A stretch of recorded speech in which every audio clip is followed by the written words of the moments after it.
In the previous videos I walked you through some simple steps for painting lips and teeth. In this video I'll show you how to paint the inside of a mouth. If you haven't seen the earlier videos, you can find them linked in the video description. I've also uploaded this model to Thingiverse, so if you'd like to print it yourself, you can grab it there. A special thanks goes out to the team at Wicked again for letting me use their Marvel Gladiator model to create these demonstration parts. You'll find a link to their work in the description as well. Now let's dive in. For lighter skin tones, here's the first tip. When applying a red wash for the skin color, you can also use it on the inside of the mouth. This gives a slight red tint right from the start. However, one thing to avoid, something I mistakenly tried as a beginner, is using an opaque mixture of skin tone and red. It might seem like a good idea, but it doesn't create the natural, realistic look you're after.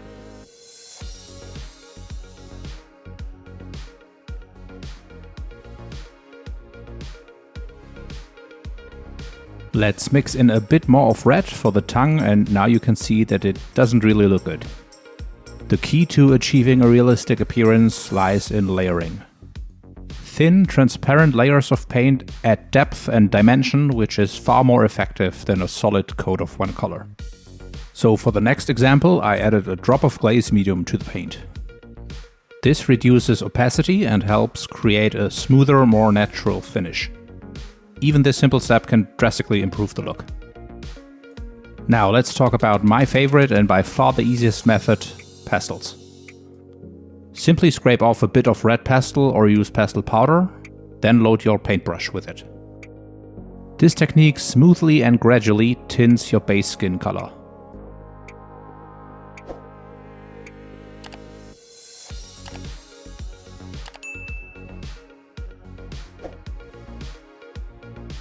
If the effect is too subtle, you can use a pointed Q-tip, the same tool I use for the lips, to apply the pastel with a bit more force. Once you're satisfied, make sure to varnish the pastel work to seal it. I recommend a rattle can varnish to prevent smudging if the surface gets wet. When working with darker skin tones, the challenge is that the contrast between red and brown isn't as pronounced, possibly making the pastel tint appear too subtle. That said, I think this look still works. What do you think?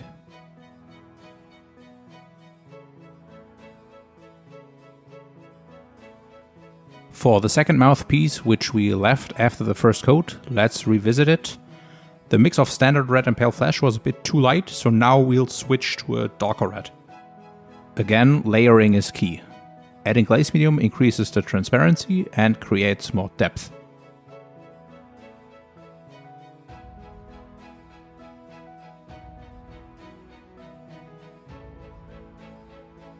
If the red still looks too bright, you can mix in a drop of dark brown.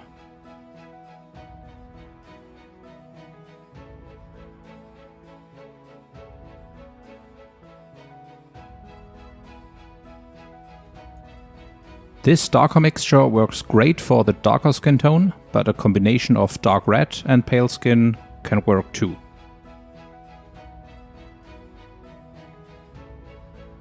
You can also lighten the mix by blending more pale skin tone into the brownish red.